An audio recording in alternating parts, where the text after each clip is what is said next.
The Juneau World Affairs Council and Veterans for Peace Chapter 100, in collaboration with KTOO, present the 2025 Juneau World Affairs Forum, Unratified, the International Law of the Sea Treaties, and their potential for protecting Arctic resources and cultures.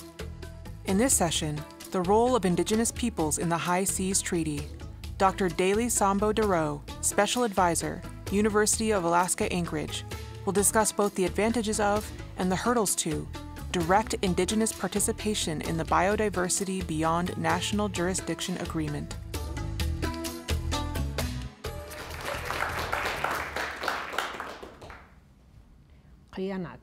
Thank you. Thank you very much for the invitation to share some remarks about this important treaty. Before I begin, allow me to say that I'm not here speaking on behalf of the Inuit Circumpolar Council. Some of you may know that I'm the former chair of the ICC, but I'm not presently directly affiliated with them. However, we tried our best to get someone from the ICC Alaska office to join this gathering because they have been directly involved in the work concerning the BBNJ, and it was my hope that that individual, at least the one based in Alaska, would be able to join you here in Juneau. But nevertheless, I'm an Inuk from Alaska and am familiar with the background of the BBNJ, as well as a host of other issues concerning the marine environment and the marine environment that Inuit depend upon. And before I begin, allow me to thank Bruce in particular for the invitation. I know Jim Baldwin and others had much to do with this, but I'd like to recall that one of the more hopeful periods of my life was when Bruce was serving as the Attorney General in 1994 and 1995, and we had the pleasure of working with them on the Millennium Accord. And when I say this was one of my most hopeful periods as an advocate for Alaska Native tribes and tribal governments specifically, it was because there was the political will to sit down and engage with tribes in the hopes of putting in place an accord that would allow for the state of Alaska to engage and work directly with tribal governments across the state. And Bruce, I want to thank you for the intellect that you shared and that political will during that time. It's unfortunate that this relationship has been dramatically uneven for Alaska Native tribes. And I know that Judith Ramos in the audience and others would recognize this particular history. It remains an outstanding issue, by the way. So today I was asked to look at a couple of different questions and work to answer the questions. And maybe the broad questions that were set for me, I'll answer at the very end. At the moment, I'll go through, at least from my point of view, some of the key issues in terms of Indigenous peoples and their participation in this important work. Some of you may be familiar with this quote. I've shared it before. Eben Hobson, who's recognized as the original founder of the Inuit Circumpolar Council in June of 1977, when he welcomed Inuit delegates to Utqiagvik, to his home community, in order to begin the organizing of Inuit across the Russian Far East, Alaska, Canada, and Greenland. This quote is really powerful. Our language contains the memory of 4,000 years of human survival through the conservation and good managing of our Arctic wealth.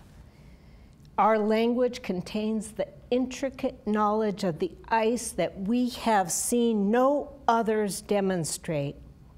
Without our central involvement, there can be no safe and responsible Arctic resource development. These are powerful words. Hobson was speaking about a range of different things, but significantly intricate knowledge of the Inupiat, the intricate knowledge of the Inuit. Inuit have been involved in work at the international level for decades. And the key driving principles have been what Hobson was talking about, our direct involvement. So this quote, and you've probably heard Indigenous peoples across the globe utter this, nothing about us without us. It's pretty straightforward, pretty elementary, you know?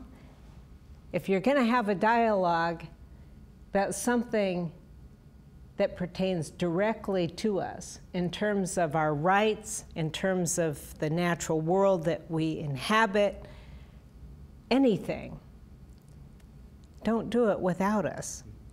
Nothing about us without us. And that's affirmed by the rights reflected in the UN Declaration on the Rights of Indigenous Peoples. Article 18 of the UN Declaration affirms that Indigenous peoples have the right to participate in decision-making that affects us. Here again, it's pretty straightforward. How many in the room are familiar with the UN Declaration on the Rights of Indigenous Peoples? Now raise your hands high. Don't be shy. There, good, good, that's good. That's good.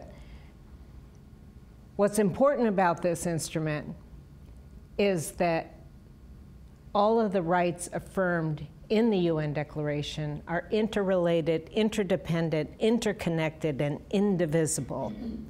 Meaning that if you toy with one right, it'll impact all the other rights affirmed. That's the nature of human rights. I'll come back to some elements of the UN Declaration in a bit. Indigenous knowledge, we've already heard that raised this morning, and in all likelihood yesterday as well. And the importance of indigenous knowledge. Again, Hobson used the term intricate knowledge, and I'll come back to the term indigenous knowledge. Also, a rejection of conflating the terms indigenous peoples and local communities.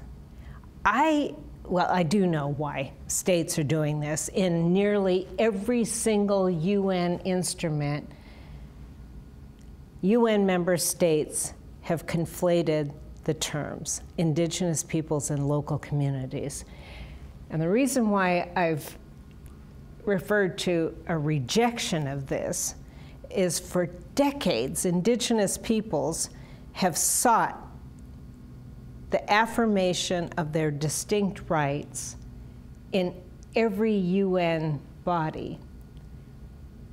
We're not local communities. Indigenous peoples have a distinct status, distinct role, and distinct rights, including the right of self-determination, including the rights to lands, territories, and resources, including the right to practice our own way of life, of hunting, fishing, and other harvesting. I would venture to say that the Juneau World Affairs Council is a local community. There's a distinction between the two, right? And the reason why states are doing this at the international level is largely because in some nation states, they want to deny the existence of indigenous peoples in order to deny their rights. I was in Japan a couple weeks ago, and the government of Japan is were forced through litigation to acknowledge that the Ainu people exist and they are indigenous peoples. But they've not ventured anywhere close to recognizing and affirming the land rights of the Ainu people. I had one young man come up to me and say, "We need help to safeguard our hunting rights." He's one of the very few Ainu people on Earth that is still practicing traditional Ainu methods of hunting and harvesting. So yeah, they need help. And this is just to illustrate what states are doing when they utilize the term local communities in the context of indigenous peoples, hence my terminology of the rejection of local communities. It's not that we have a problem with local communities. And more power to them if they step up and identify themselves and engage in a process like the BBNJ or any other process. And more power to them in terms of their basic, in all likelihood, individual human rights. The point being that indigenous peoples are distinct from local communities. Across the Arctic, the only exception we even come close to are those Icelanders, that distinct bunch of people, beautiful people that live in Iceland who are, in fact, a local community that has local knowledge about the Arctic based upon their existence there. I became so concerned about this, especially across Asia and Africa, where there's a denial of indigenous peoples and their existence, that the ICC prepared a policy paper outlining the distinctions between local communities and indigenous peoples. Obviously, all of the work on the marine environment that Inuit and many other coastal indigenous peoples have been engaged in is because of threats to the natural world. We all know climate change is reducing sea ice, but it's also increasing many, many other areas like ocean acidification, invasive species, a whole host of things. The increased shipping traffic, the tourism. It's really stunning. Well, you folks know all about that here in terms of vessel traffic, right? But across the Arctic, it's becoming alarming to communities that wake up the next morning and all of a sudden there are 800 Germans wandering around, and you know, what's going on? And who is going to enforce this and control this in the same way that Paul Foose asked the question, you know, what do we do? And more often than not, Inuit throughout our traditional homelands will be the first to observe and monitor incoming traffic. We don't have the ways and means or the hardware to enforce anything in terms of what is happening throughout our coastal seas. Resource exploitation. This is a tricky one. It's a tricky one for Inuit because there's so much diversity in terms of what are the aspirations of Inuit communities in the face of very few economic opportunities. And here in Alaska, we're all acutely aware of oil development and other mineral extraction. This is a tough, tough debate that's going across all of Inuit Nunaat and challenging everyone.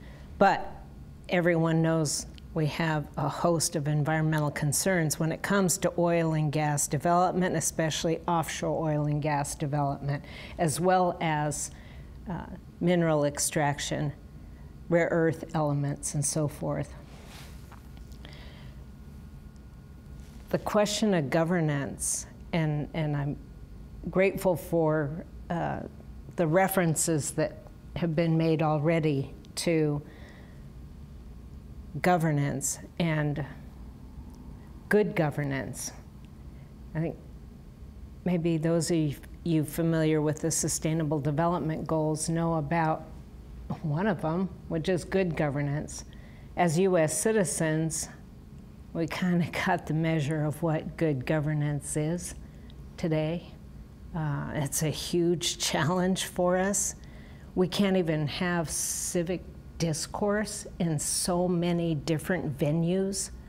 But what I want to highlight here is the role of Indigenous peoples, the role of Inuit in global governance, and the fact that for decades, even well before the 1992 Conference on Environment and Development in Rio de Janeiro in Brazil, we were involved in influencing governance from our own perspective. The Inuit, as some of you may know, are now the only indigenous peoples that are formal representatives in the International Maritime Organization, the IMO. This initiative started when I was serving as the chair of the ICC, and we've been finally accorded permanent status as observers to the International Maritime Organization. And this is because we've always been, and for thousands of years, reliant upon the marine environment, reliant upon the marine mammals, reliant upon the sea ice, where there is no distinction between land and water. We've been involved in the Plastics Treaty, the ongoing discussions about plastics and microplastics as well. Obviously, the BBNJ, I think significantly, oh, and by the way, I should say about the BBNJ, and I'll add more to this later, we've done so as members of our respective governments and not on the basis of our own status as Indigenous peoples. But I'll come back to that. Likewise, with the Central Arctic Ocean Fisheries Agreement, presently, the Inuit Circumpolar Council sends representatives to these negotiations or the implementation of this particular international agreement, the 5 Arctic states plus 5 others, as a part of the government delegation and not independently or autonomously. And again, I'll come back to that. This is an important international agreement. The discussion about fisheries, there was some brief mention of that earlier, but here again, it's because everything is interrelated. I think interestingly enough, the map that Troy and Liz utilized to illustrate the BBNJ, if we were to look at that as a sphere, we're talking about the ocean as one ocean and everything interrelated. So likewise with the Central Arctic Ocean. The Central Arctic Ocean Treaty, if anyone's read it, probably took note of the fact that it actually invokes the UN Declaration on the Rights of Indigenous Peoples. It also invokes the importance of indigenous knowledge. I include the Pikiala Soswak or Savadjuak here. It's an initiative of the Inuit to develop a marine protected area in the North Water Polynya between Greenland and Canada because of its extraordinary biodiversity. So even well before the BBNJ, we were busy working on creating a marine protected area to safeguard this unique polynya that has been relied upon by Inuit on both sides of the Davis Strait in Greenland and in Canada. And by the way, one of the interests, the long-term interests, is a full mosaic of marine protected areas connected, maybe not in my lifetime, but from the Bering Straits all the way to eastern Greenland. Again, a mosaic of marine protected areas. I want to point out that in Canada, there are extraordinary marine protected areas that are managed and governed by Inuit themselves. And they're really the result of the comprehensive land claims agreements negotiated between Inuit and the government of Canada. Fortunately, they are safeguarded by the Constitution of Canada, Section 35 of Canada's Constitution, and are regarded as modern-day treaties. Not only do Inuit have rights to these offshore areas, but their management and governance, their knowledge, a whole host of other things are then triggered and are active within these marine protected areas. Significantly, the latest comprehensive land claims agreement was in Labrador, wherein the zone is referred to, and that zone is actually the 12-mile territorial sea as reflected in the UN Convention on the Law of the Sea. This is huge. So the right to participate directly in matters that affect you, when you own territory, including the coastal sea, you can be assured that your voice matters. And you're not being radical when you stand up and say, we must participate directly because this matter affects us. So think about the importance of the BBNJ in the context of Inuit and their activity in terms of the existing marine protected areas across the traditional homelands. Hey, I came across a really important quote not long ago that Inuit are the longest linear cultural group on Earth, stretching from the Russian Far East all the way to eastern Greenland.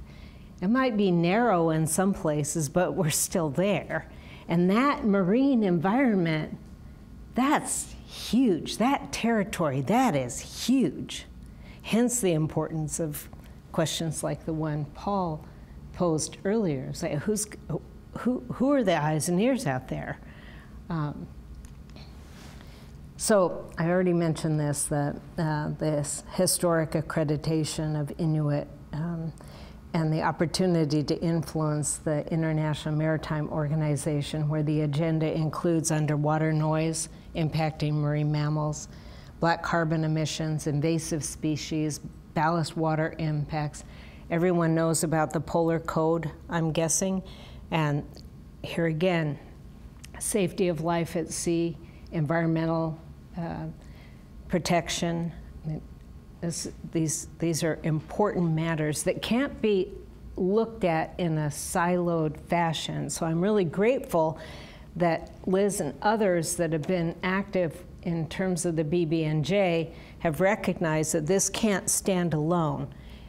We have to understand the comprehensive and complicated nature of the ocean and coastal seas and how all of these different instruments are related. So as far as the effort to advocate and influence the negotiations in the BBNJ, the view was that there was a need for clear legal recognition of Indigenous peoples' rights. I think the reference and the consultation of Indigenous peoples, Indigenous knowledge, has been an important first step. But we have to go much further than that. Grounding it in terms of being ecosystem-based, and also that cross-border governance is important.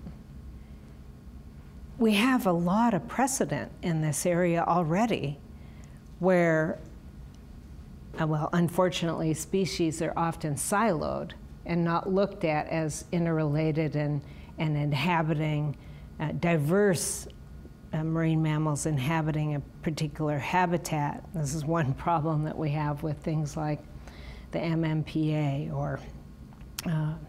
or other species. But the examples do include at least what the North Slope Borough Department of Wildlife is doing in relation to beluga, polar bear, walrus. The Eskimo Walrus Commission is a good example.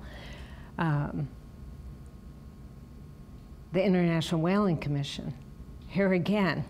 I mean, we're talking about so many different international agreements that actually need to be understood and thought of kind of in the way that you play 3D chess, you know, that we have to take into account the entire environment. And of course, protecting the Inuit way of life, protecting the way of life of Indigenous peoples, reliant upon the coastal seas, reliant upon the marine environment. So those were some of the key issues that were being pushed forward in the BBNJ. I think that headway has been made. As I said earlier, it's a good first step, but much, much more needs to be done. These are just maps of our Central Arctic Ocean fisheries, this donut hole, the Central Arctic Ocean Fisheries Agreement. The map on the right is of the Pigela Sosuak, or Savajuak. One thing that's important about this also is not only the marine mammals or wildlife transcending borders, but it's important to also recognize that Inuit hunters shouldn't be stifled in their efforts when they're out there and on the sea ice engaged in hunting. And we have important precedent in this regard as well. The Hans Island Agreement recognizes Inuit specifically to traverse the border without hindrance. As some of you may know, and I know the Veterans for Peace, when they invited me to speak at their gathering here a few years ago, one of the things that we talked about was the problem of borders and how they have in fact stifled the unity of Inuit across these imposed national boundaries. So headway is being made, and I think this is an important dimension of implementation of the BBNJ as well. If you want to ensure direct involvement and you have people that transcend national borders, how do you accommodate their direct participation? So in terms of Arctic governance, because of the framework of human rights that has been established by the United Nations, the rights and status and role of Inuit should be protected. We're talking about the 193 members of the United Nations that agreed upon. They made solemn obligations September 13, 2007, when they adopted the UN Declaration. But have they paid attention to it? Have they actually effectively and comprehensively implemented it out there and on the ground? Oh no, we're far, far, far away from that. And for another UN dialogue to take place halfway around the world on another continent, or multiple continents, somehow, oh, they forgot that they made these commitments over here, but they're not relevant over here. Well, absolutely they are relevant. This is the, and I think the other thing that people get tripped up on is that, it's like, oh, it's the United Nations. Everyone seems to forget we're talking about actual nation states. They're the United Nations. Yeah, there's a bureaucracy that drives and feeds off of the states, but we have to remember that it's nation states, the ones who ratify or accede to these international agreements, including the UN Declaration on the Rights of Indigenous Peoples. So exclusion in so many different venues, an exclusion of the perspectives and the knowledge of indigenous peoples has caused harm. I mean, we have some UN agencies that are being used by nation states, like the UNESCO World Heritage Convention. You know, when I was younger, I thought the World Heritage Convention was a really cool thing. It's like, oh, they're going to safeguard these important cultural sites so that maybe someday when I grow up, I can go and visit them. Well, I've come to find out that there are some nation states that are declaring World Heritage Sites in order to force indigenous peoples off their land. It's UNESCO, it's the United Nations, and they've forgotten that the UN Declaration was adopted.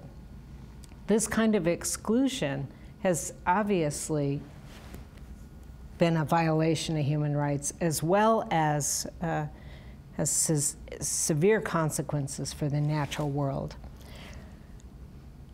Sustainable development. Everyone uses that term now. It's a common term. It's thrown out all over the place. But I think quite a few people have forgotten what sustainable actually means.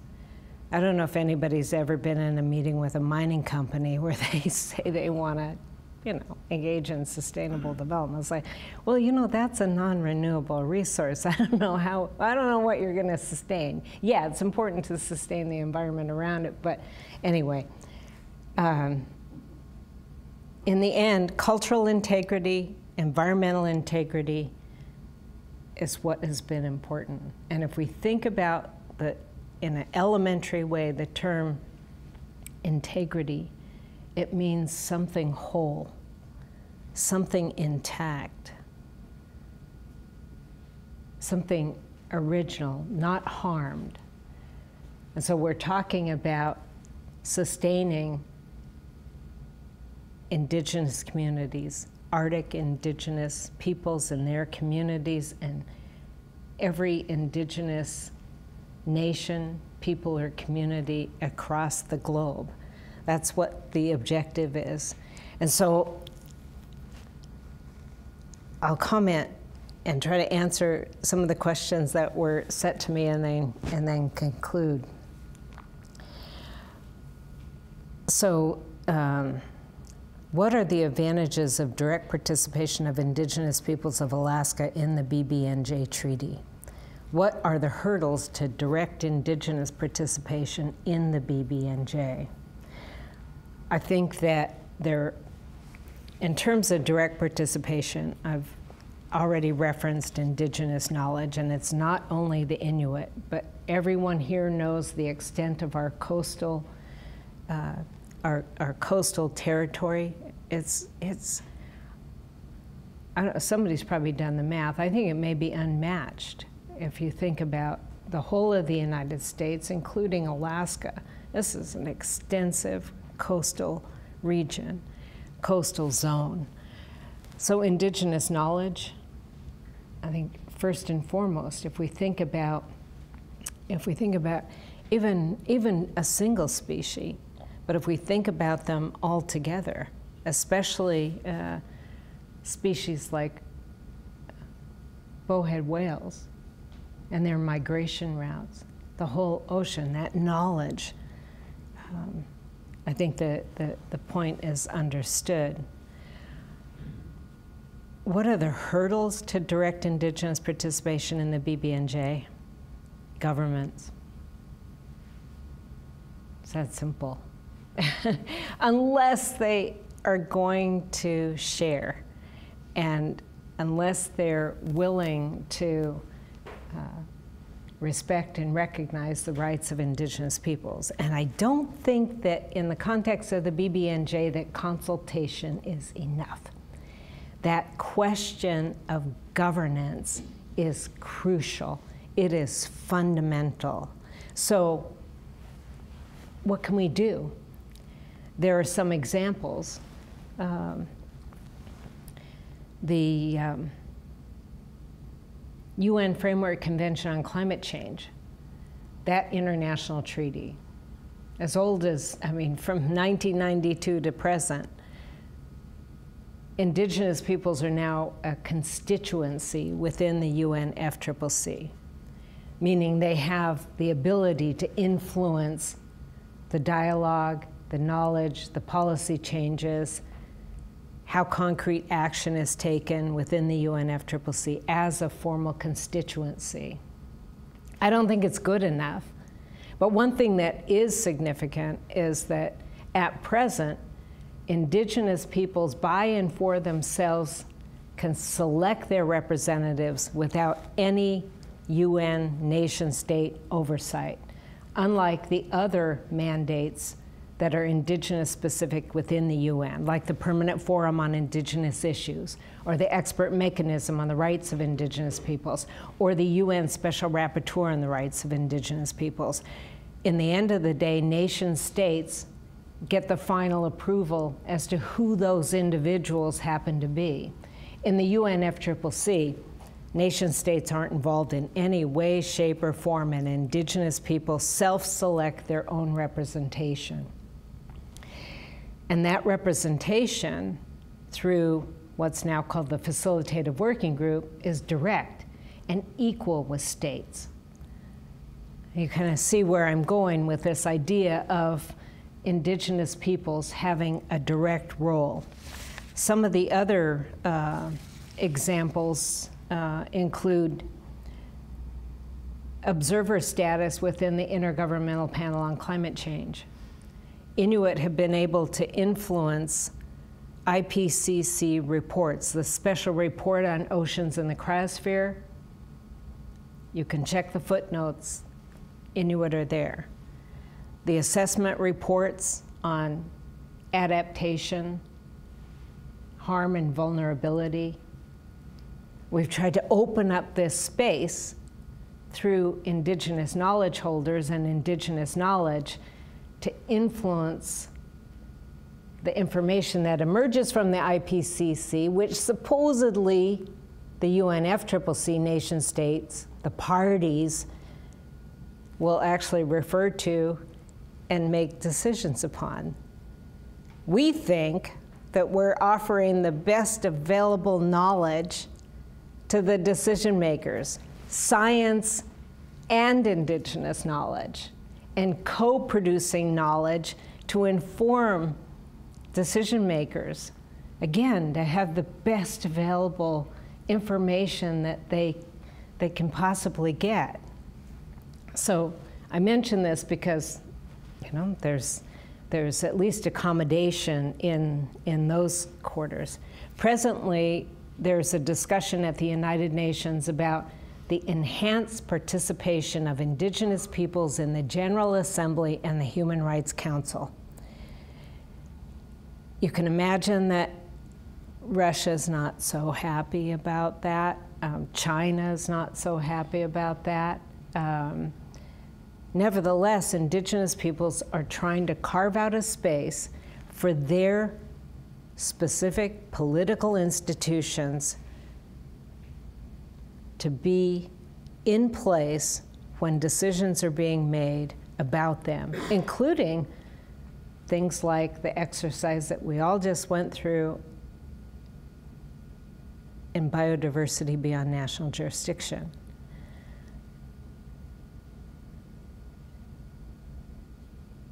how can the Arctic Council and the Indigenous Peoples Secretariat help promote expanded Indigenous participation in the BBNJ?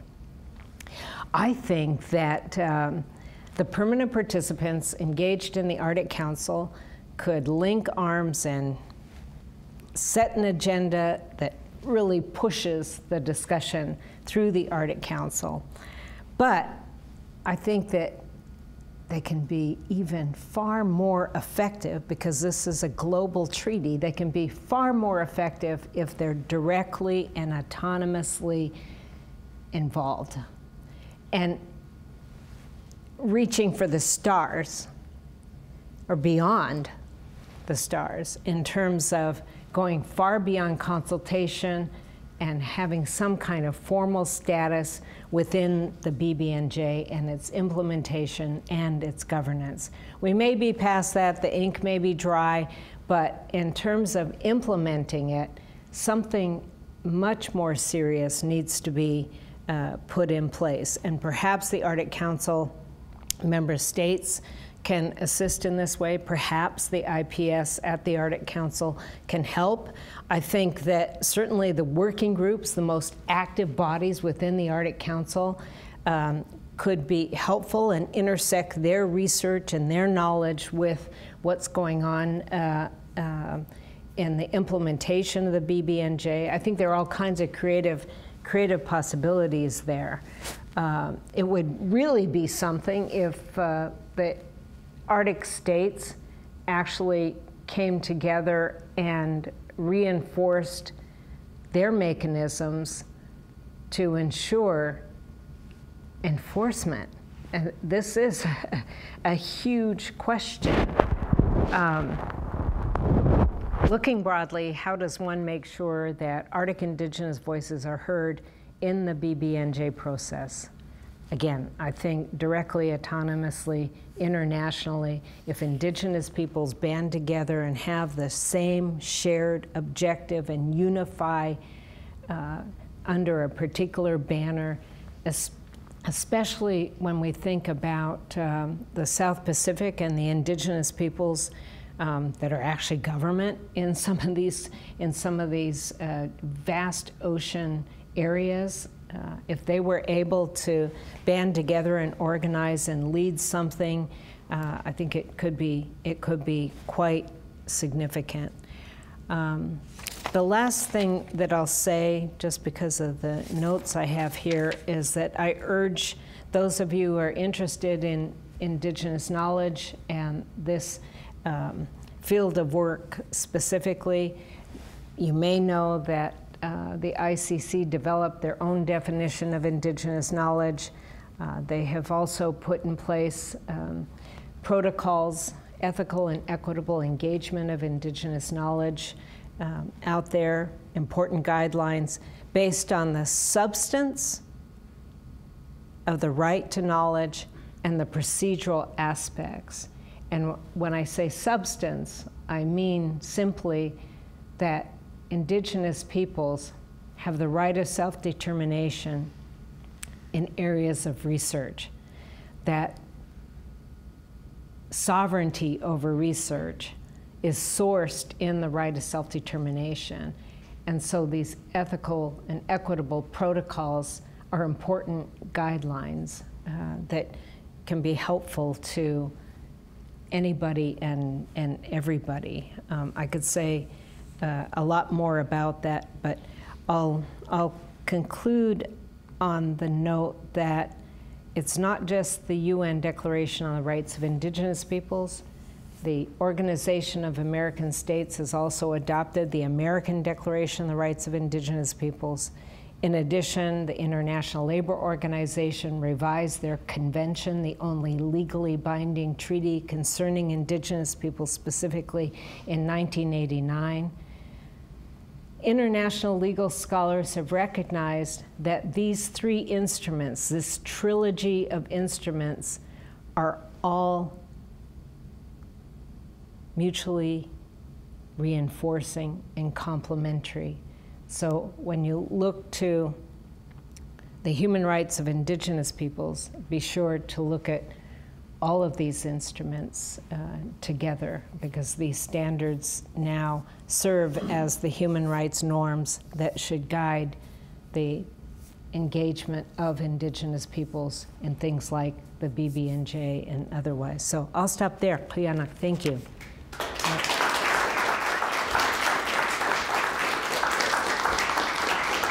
Can you take a...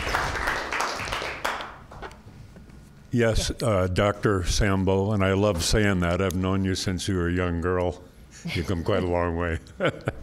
But on governance, really specifically, in a little more detail, you know, the requirement for consultation, that's one thing. When you talk about observer, well, yes, I can go, I can watch. Do you actually have the right to speak? And, you know, do you have the right to actually make proposals within the ICC? So when we look at IMO or the Arctic Council, it seemed that, you know, the state of Alaska has no standing whatsoever. So as we look at like safe shipping in the Northern Sea Route, we're looking at working with the ICC as a better avenue to move those proposals forward. So could you give us just a little more detail on how you can actually engage? Can you actually make a proposal at the IMO? Or are you just an observer? What's the difference between an observer and a permanent participant? Yes, there is an opportunity to make proposals, to propose language when it's up for discussion. And in fact, the same is true at the UNFCCC, the International Indigenous Peoples Forum on Climate Change, long title. But through these various different, and they are different, they're diverse, it's diverse status within each of these different venues or each of these fora. But really it depends on what you choose to do, right? I mean, for example,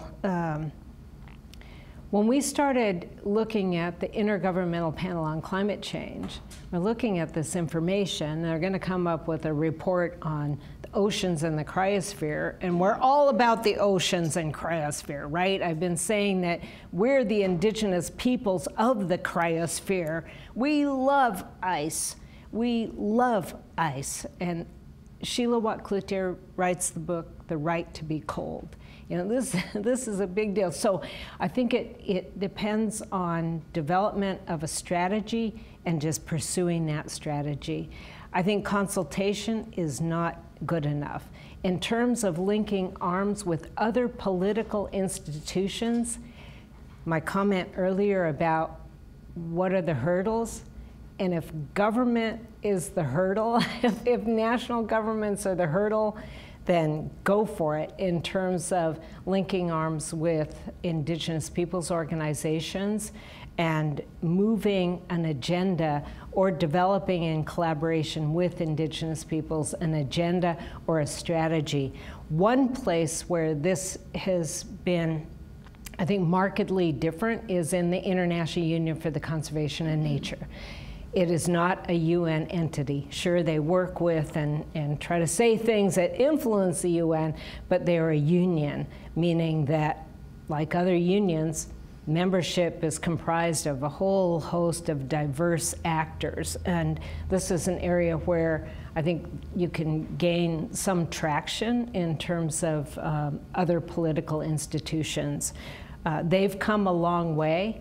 I remember being in a meeting in 1984 in San Jose, Costa Rica, and we were shouted out of the room by the animal rights activists because of bowhead whaling. So it's dramatically different now, but that's one avenue. You point out in your question a lot of the challenges that we face, but having, for example, getting ready for a UNFCCC COP, having a clear strategy on what do we want to get out of this. And in fact, one year when I was chair of ICC, we focused on a strategy. Actually, governments within the UNFCCC were trying to take oceans out of the climate change discussion. And we were one of the few voices where we said, you can't do that. The whole planet's interrelated. Oceans are crucial. Oceans have to stay on the agenda of the UNFCCC. Can you imagine? So this was a part of the strategy, and we occupied the space of the cryosphere while we were there. Of course, we used the Indigenous Peoples space, but we also used the space of the cryosphere to just repeat this strategy over and over and over again. We spent little time in the Indigenous Peoples Caucus because we were targeting states with the strategy. So I think dreaming up, as crazy as it sounds, dreaming up strategies with others is really maybe the first step, because oftentimes those crazy ideas become reality. I could probably think of a whole host of other things, but that's my initial thought on your specific question. Yeah. And we're out of time right now.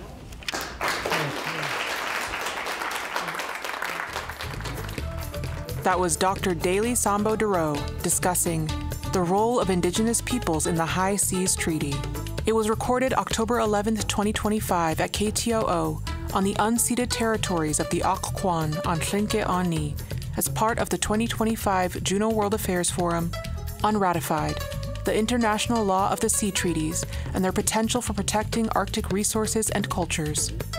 Produced by the Juneau World Affairs Council and Veterans for Peace Chapter 100 in collaboration with KTOO. With support from Core Alaska Kensington Mine, Wastman & Associates, Ramada Inn,